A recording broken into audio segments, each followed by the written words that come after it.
G'day Lions fans, Ash here. Welcome back to the Lowdown. It is Friday of round 10, which is the first week of the Sir Doug Nicholls Indigenous round, which is split over 2 weeks as we know, which gives every club the opportunity to have a game at home and a game away, which probably helps the marketing departments get a little bit more cash because they get to wear a home jumper with an Indigenous design that are all amazing. They all look good. I got asked to pick my favourite one, and well, obviously after the Lions because that's my club. I couldn't pick my second favourite because they're all my second favourite. They all look wonderful. And, of course, they get to wear an away one in their other games. So some teams will be away this week. Obviously, some teams will be home, and then they'll swap. We already had the one game for the round. The Gold Coast Suns were up in Darwin hosting the Hawks. And where indicated by the clubs themselves, I will use their Indigenous names that they're using for the round. But also will specify what their, historical, traditional names are that you know them by as well, so that you don't get confused and I don't upset anybody who doesn't like things. Although we should all just be happy and not be offended by little things that don't really hurt us. But that's another story for another day. The saddest news to come out of this week has been the passing of former Fitzroy player, Fitzroy coach and Brisbane Bears coach Robert Walls, who played and coached over 260 games for two iterations of our club that did come together and make the Brisbane Lions as we know it. And he was also a legend for the Carlton Football Club as a player prior to playing for Fitzroy. Played in that legendary grand final against Richmond, I think it was 1972, where I think more than 50 goals were scored between the two clubs. I've watched it on the old grand final marathons that they have, or they used to have them on the Friday nights on Channel 7.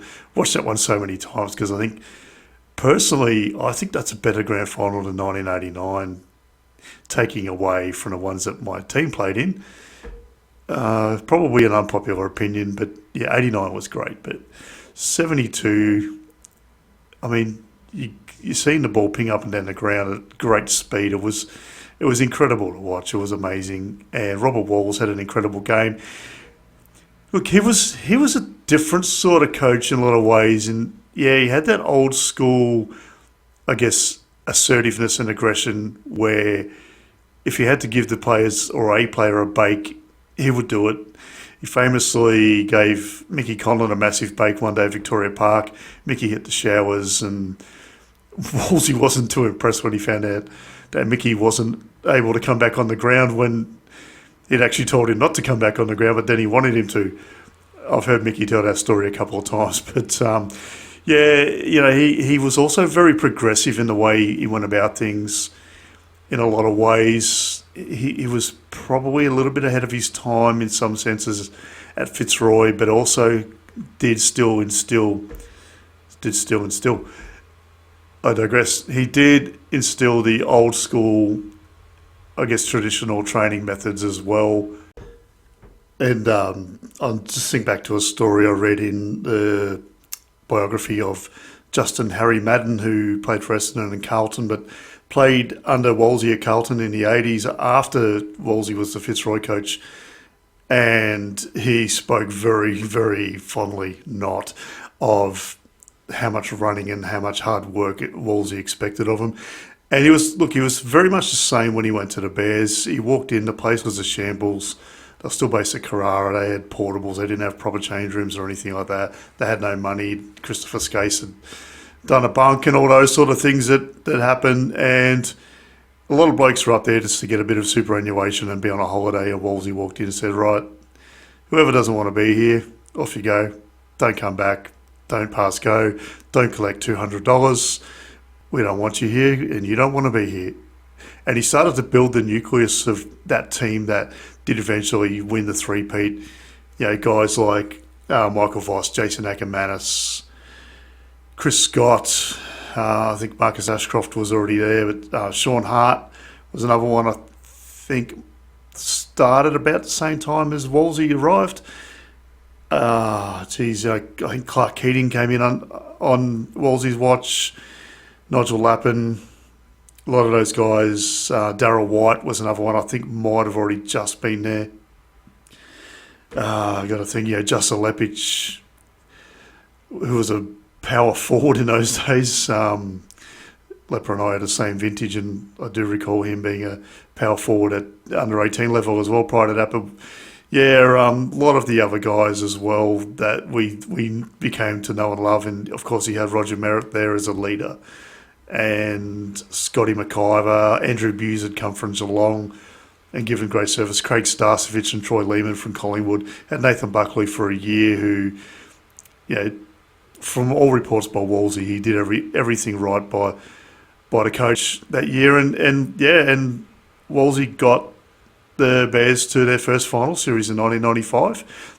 Didn't quite pan out the way that fans may have wanted to, but it really set the scene for what was to come next. And look, unfortunately, he didn't stick around. He went off to Richmond at the end of that 95 year and only lasted a season.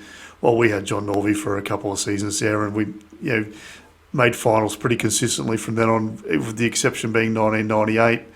And then, Wolsey, if you remember back to the days when, during the three-pit era, he was always on Channel 10, and we were always playing on a Saturday night, it felt like, and especially in probably that 03-04 era that I can really recall watching, Steve Quartermain, Michael Christian and Robert Walls on comms on Channel 10 on Saturday nights of the old 5-minute warning, as we do know and love that one.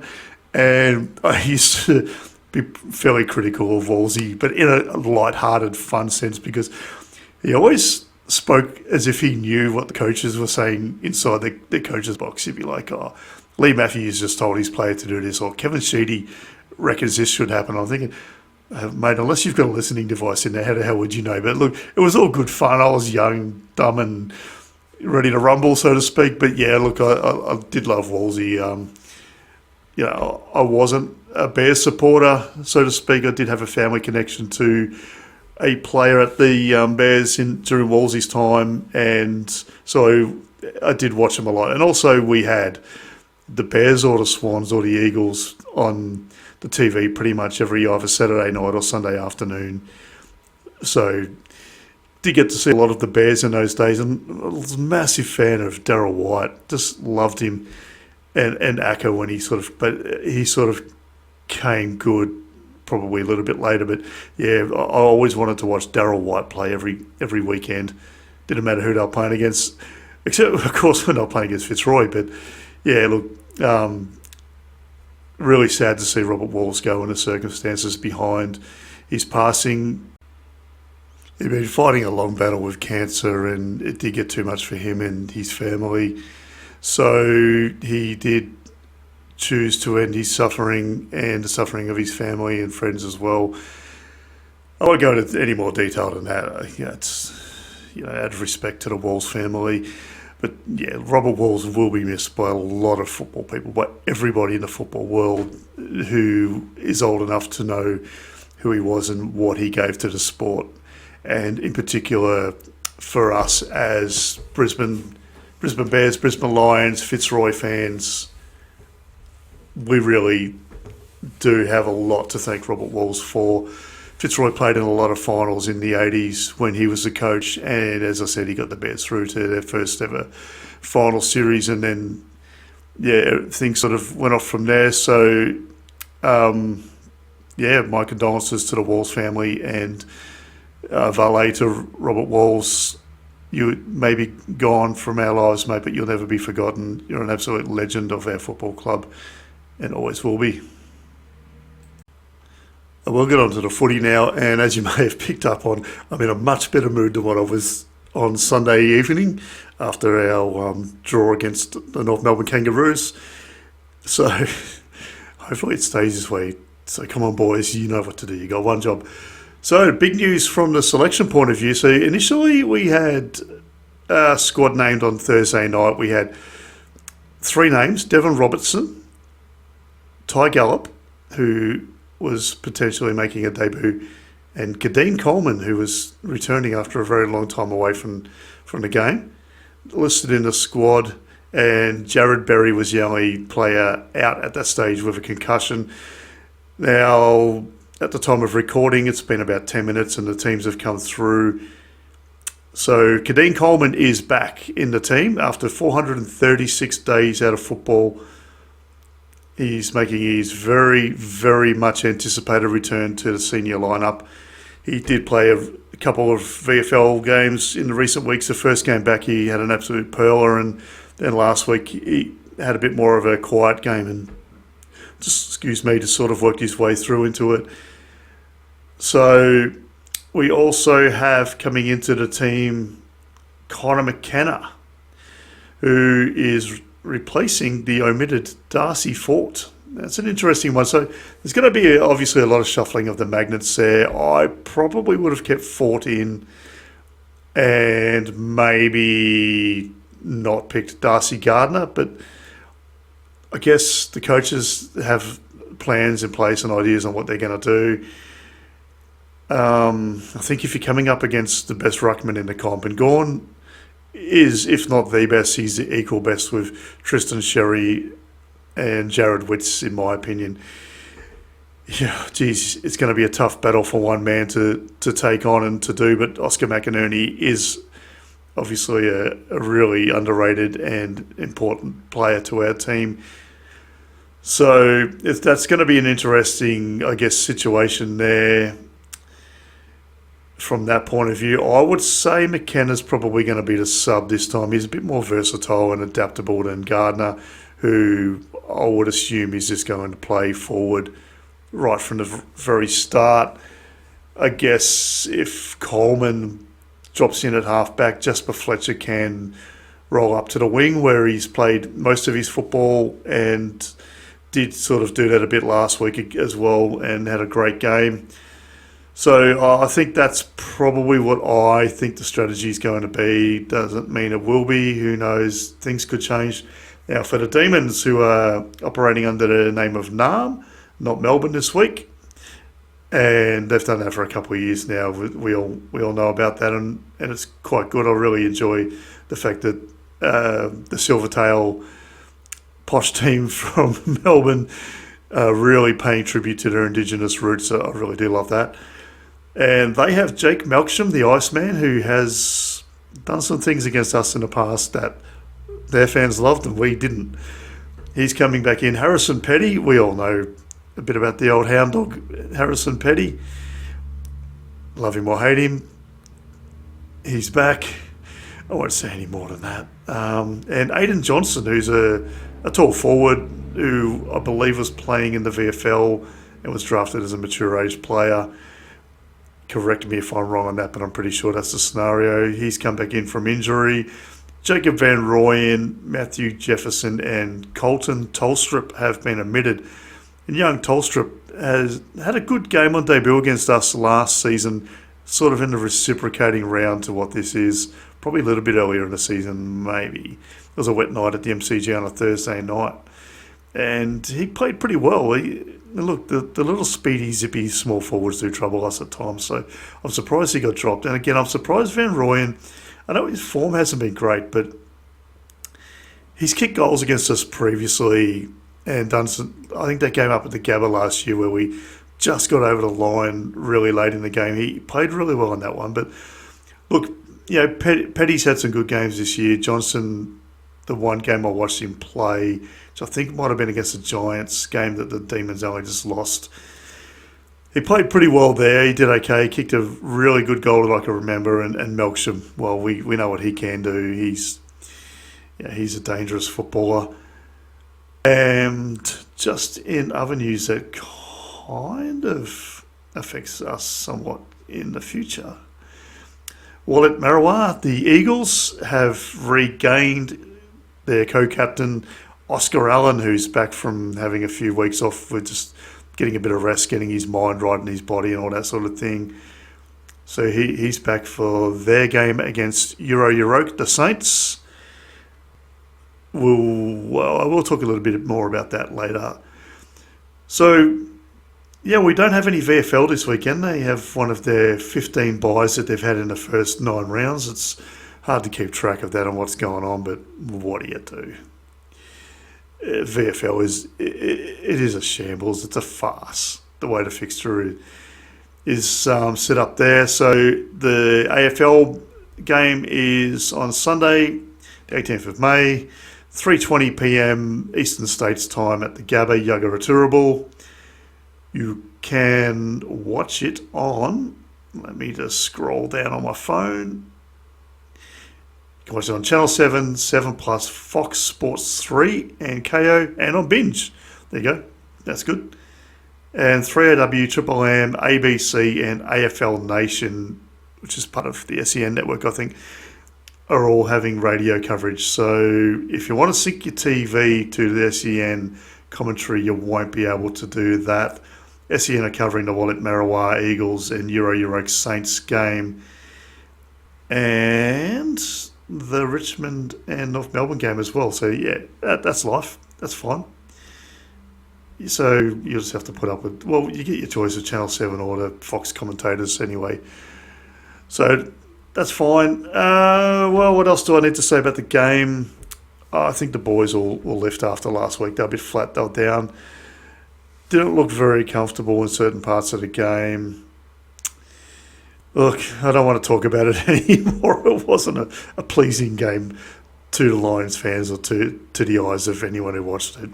Except maybe the Kangaroos fans who, except for those last couple of minutes where they just couldn't quite get themselves over the line. I think their fans will be pretty happy with that, and I think they'll get a big win this week against the Tigers. Yeah, look, we've had some pretty close games against Melbourne in recent times. Some absolute crackers. That one last year at the Gabba where we just couldn't buy a goal for ages in the last quarter, and then Hugh McCluggage finally drilled one from the boundary line after a free kick. That was there. We all know it was there. There's no point whinging about it. Demons fans, it was there. And yeah, that kind of sparked the team a little bit from that moment on. And, you know, there was that final a couple of years back.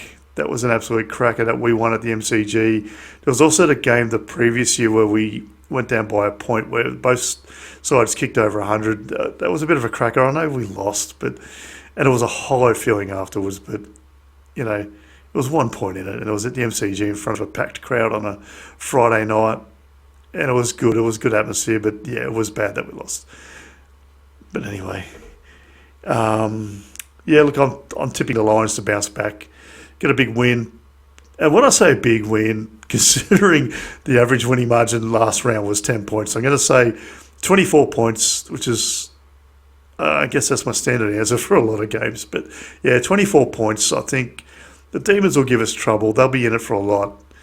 We've got to watch out for Cozzy Pickett. He has a great record against us. We need to really knuckle down on him. I think we'll see Noah Answorth do that job. And I'm predicting Levi Ashcroft to continue his recently pretty handy form and have a big one, and his brother Will as well. I would say the D's will try and tag Lachie Neale. See how that pans out. Josh Dunkley may chuck a counter tag on Clayton Oliver, who's been predicted to do the tagging role, which he did last week, I believe. So 24 points, Noah Answorth and Levi Ashcroft to have big games. And I reckon Darcy Gardner might kick a couple of snaggers. What do you reckon? Let me know in the comments before the game starts. Don't jump in after the game's already up and running or whatever.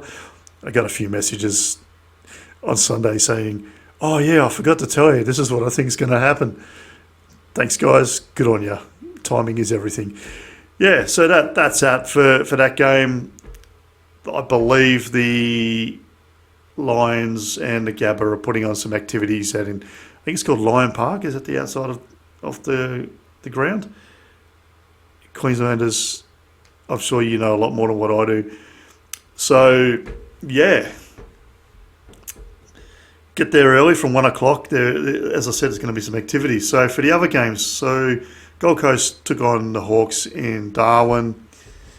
And I tipped the Gold Coast by 16. They won by 8. So close enough. The next game on tonight, Sydney versus Carlton at the SCG. Oh, I just can't pick Carlton. I don't know why. I just can't. It's in my DNA. So I'm going to go with the Swans, 14 points. Saturday in the now traditional 1:20 time slot. Oh, you can see my phone at the bottom of the screen. Whatever, it is what it is. Collingwood taking on Kawana, the Crows, and I think the Crows have to get a big scalp and they have to get a big away scalp. So the pressure's on them. I think they can do it, but Collingwood at home at the MCG. All right, I just edited that out. I just had a bit of a little coughing fit, a bit dry from talking too much, so I'll wrap this up soon. Yeah, look, I think Collingwood there. You got Yartapulti, the power, up against Geelong Cats at Adelaide Oval, 4:15 p.m, which is Eastern States time. That's 3:45 if you're in Adelaide or Kawana, as it's known. Look, I think the Cats, Port just not doing enough for me. The Cats have been a bit up and down as well. Probably not quite as good as expected early in the season. They've been hard to pick some weeks, but yeah, I think they get it done. Oh, gee. AFL, what are you doing here? We've got another game at 4:15. I guess it starts half an hour later, somewhat. GWS Giants versus Wollulop, the Dockers. Yeah, I just think the Giants win that one. Don't have to explain why. I just think they do. They're at home. They haven't been at home much this year. They've played at 8 different stadiums or 8 different ovals already this season, which is just ridiculous. They've played at more ovals this year than what Scott Pendlebury's played at in his whole entire career. Proved me wrong. All right, 7:35 Saturday. The Western Bulldogs take on Essendon. Bulldogs. Essendon are pretenders. And I say this with trepidation because we do play them in a few weeks in prime time. But yeah, Bulldogs, I know they lost last week in Darwin, but everybody loses to the Suns in Darwin. And we go to Sunday, 1:10, Richmond and North Melbourne. Kangaroos comfortably and easily get this one done. I know Richmond have been in okay form recently, but they haven't been beating any sort of really big top of the table sides. We already know my tip for Brisbane Lions versus Narrm, the Demons, and Wallet Marrowa, the Eagles versus Euro Euroke, the Saints. It's at Optus Stadium. And shot myself in the foot a few times here by picking the Eagles when I shouldn't have. But yeah, I think they'll get this done, I think. The Saints have been pretty good. They've been manageable, but they're not in the top 8. They haven't been good enough to get in the top 8 and stay there. Eagles at home. They're going to win one sooner or later, so let's just go with this one, and we'll see how that goes. Alrighty, that'll do it. Well, one more thing. Gotta find it. Bear with me. Fantasy. I have made Bailey Smith my captain for this week. So he's been scoring a lot of points, doing really well for himself. So double points from you, Baz Lenka. And don't go sticking your finger up, champ. And I got Harry Sheasel as my backup as the vice captain as well. He's up against the Tigers, and I mean, he got 29 or something like that against us last week, and we're a much better team than the Tigers. So yeah, all right. Other than that, go Lions. Get behind and support any independent footy podcasts or other footy media, whether it's on YouTube or bloggers or anything, any good footy people that are on the socials who have pages or whatnot that you follow. Get behind them, support them, because there is a lot of junk in the mainstream media at the moment. There's a lot of absolute rubbish, and there are some really good, knowledgeable football people out there. I won't put myself in that category. I'm just a bloke who once upon a time played the game at a pretty lowish level and enjoy watching it, and that's about the extent of my footy expertise. I'm a cricketer. But yeah, look, just support the independent footy media as much as possible. And other than that, I think I already said go Lions. I'm going to say it again, go Lions. And go to the Gabba and I'll see her when I see her, which is probably in a week and a bit at the MCG against the Hawks. Cheers, guys.